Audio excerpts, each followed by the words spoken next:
This is a 2006 Mercedes that we were working on. It's a Canadian-built Mercedes, best I could tell, and I have no wiring diagrams or information of any kind concerning much of any service information. I can't find wiring diagrams, fuse box locations, or much of anything. This thing come in, it had stalled on the client, they were not able to get it restarted.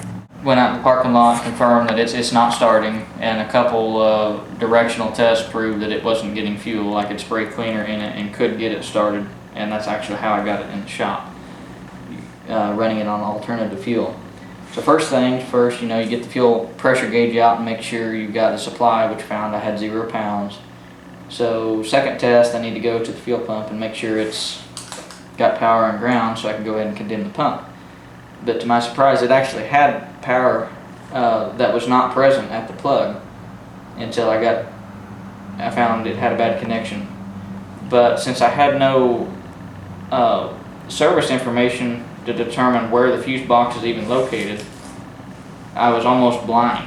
With this tool, I was able to go, I did locate the fuel pump and was able to shoot the wirings. Like I said, after I wiggled the wires, I was able to get voltage present, and it was getting pretty warm, and it actually did leave a thermal image here. We've got one wire here that's obviously a problem. I was able to use this heat transfer to track the wiring backwards on the car, and I found the second fuse box tucked away in the near the spare tire.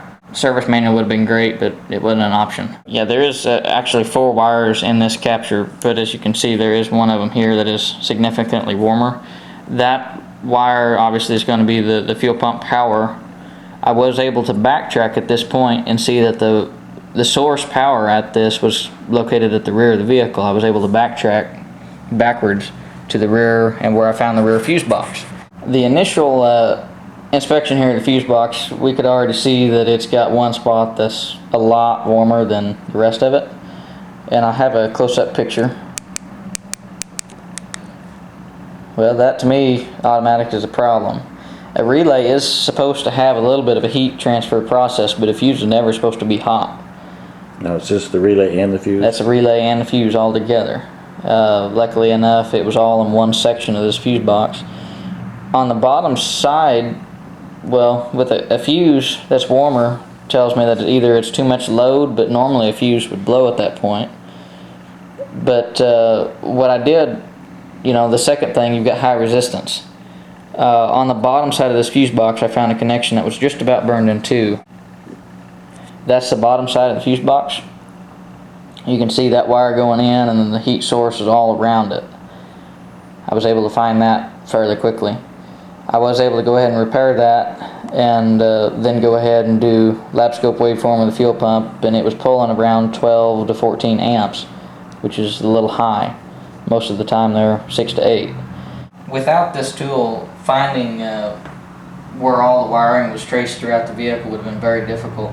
I was able to find a bad connection that I probably would not have seen. Not many people will think to check under the fuse box for a bad connection. But since I had so much heat coming out of this, it told me that there had to be a load of some kind or resistance. I was able to go ahead and take the fuse box loose and take a shot of the bottom side of it, and that's where I found a bad connection. Without this tool, first of all, I would not have found that. And second of all, I would not have found where this fuse box was even located as quickly as I did. All of these pictures were taken in about 10 minutes flat.